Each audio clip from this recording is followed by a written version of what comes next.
Douagbadagbe le sang. Live Bénin a fait le son. Comment? C'est Axel Merrill que vous voulez voir aujourd'hui. Bon, alors installez-vous confortablement, prenez un bissap pour un jus de gingembre, c'est parti.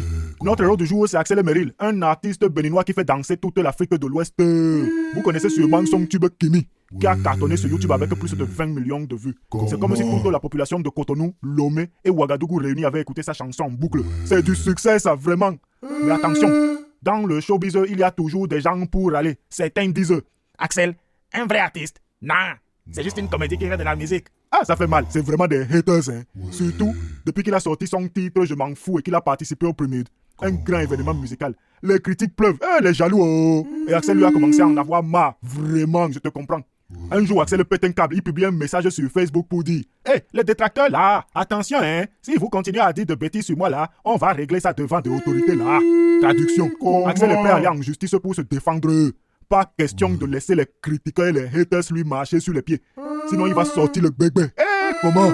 Et là rentre en scène Jifa, le pageur le plus sarcastique de l'Afrique de l'Ouest. Lui, il ne mange pas ses mots. Il répond à Axel en disant un bébé qui insulte ses abonnés là, mais qui pleure quand on le critique. C'est en Afrique qu'on voit ça. Et il ajoute même sans tes fans là, tu es zéro là. Aïe, vraiment, ça commence à sentir le poisson braisé brûlé. Bien sûr, les réseaux sociaux s'enflamment. Les fans de Axel disent il a le droit de se défendre. Et les critiques répondent un artiste doit savoir encaisser les critiques, sinon il reste à la maison à manger de la cassa. C'est comme un match de foot entre le Bénin et le Togo, mais sans ballon. Tout le monde donne son avis, ça devient vite le désordre. Et là, coup de théâtre. Axel ne répond plus. Silence total. Est-ce qu'il prépare une grosse réplique? Est-ce qu'il va porter plainte? Ou est-ce qu'il va juste ignorer tout ça et continuer à faire danser l'Afrique de l'Ouest? Comme les Blancs disent, mystère boule de gomme. Bon, alors, plus sérieusement, qu'est-ce qu'on retient de cette histoire? Être artiste en Afrique de l'Ouest, ce n'est pas toujours facile. Entre les fans qui t'adorent et les critiques qui te déchirent, avec la jalousie, il faut avoir le cœur bien accroché, comme un bon plat de riz sauce graine. Ensuite, les réseaux sociaux, c'est comme une arène. Tout le monde peut crier, mais est-ce que ça aide vraiment?